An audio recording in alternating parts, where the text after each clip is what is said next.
آپ مجھے بتائیں، ایک ماں اپنی اولاد کے لیے سب کچھ لا کر کے دینا پسند کرتی ہے، اولاد کے لیے ہر غم پی کر کے اولاد کو خوشی عطا کرتی ہے۔ اے اپنے بیٹے کو چاند کہنے والیوں، اے اپنے بیٹے کو بادشاہ اور راجہ کہنے والیوں، اے اپنے بیٹے کو میرا گلاب اور میرا پھول کہنے والیوں، اے اپنے بیٹے کے لبوں کو چومنے والیوں، اے اپنے بیٹوں کے اپنی اولاد کی پیشانی کو اور ان کے گلوں کو بوسہ دینے والی میری بہنوں، مجھے بتاؤ، اگر زینے کے اوپر تمہارے بچے کو کوئی کھڑا کر دے اور بچہ گرنے کے قریب ہو، اگر ساس نے کھڑا کیا تم اس سے لڑنے کے لیے تیار ہو جاتی ہو، اگر شوہر نے لاپرواہی کی تم اس سے بھیڑنے کے لیے تیار ہو جاتی ہو، تم اپنی اولاد کو اکیلے نہیں چھوڑتی۔ مجھے بتاؤ، اگر تمہاری اولاد کے بارے میں کوئی یہ کہے کہ اس کو آگ میں ڈال دے، میری بہن بتا کیا تو آگ میں ڈالے گی؟ اے میری بہنوں بتاؤ، جب تمہاری ممتا اتنی مشہور ہے، تمہاری محبت اتنی مشہور ہے،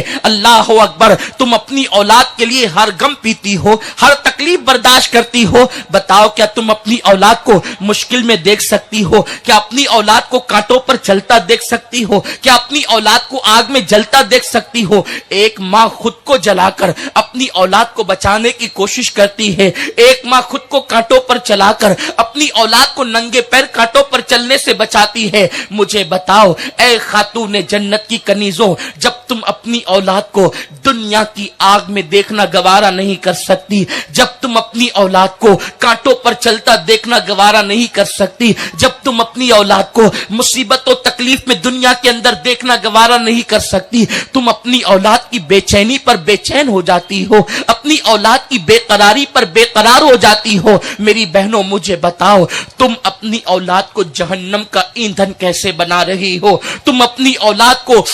جہنم کی آگ کی طرف کیسے ڈھکیل رہی ہو؟ تم اپنی اولاد کو جہنم کا ایندھن کیوں کر بنا رہی ہو؟ آپ کہیں گی ہم نے کس طریقے سے اپنی اولاد کو جہنم کا ایندھن بنایا؟ یاد رکھے میری بہن، ایک ماں اپنی اولاد کو جنتی بھی بنا سکتی ہے، ایک ماں اپنی اولاد کو جہنمی بھی بنا سکتی ہے، ایک ماں اپنی اولاد کو نیک اور متقی بھی بنا سکتی ہے، ایک ماں اپنی اولاد کو گناہگار اور آوارہ بھی بنا سکتی ہے۔ ماؤں کا کردار اولاد کی تربیت کے اندر کلیدی رول رکھتا ہے، بنیادی رول رکھتا ہے۔ میرے پیارے آقا صلی اللہ علیہ وسلم کی کنیزوں، ایک ماں کی گود اب اولاد کی پہلی درسگاہ ہوا کرتی ہے۔ ماں کی گود سے بچہ جو سیکھتا ہے وہی آخر دم تک کے اسے یاد رہتا ہے۔ لیکن سب سے پہلے میں یہ بات رکھنا چاہتا ہوں، اگر تم اپنی اولاد کو جہنم سے بچانا چاہتے ہو، جس کو اللہ نے ذمہ داری بھی دی ہے، میرا اللہ فرماتا ہے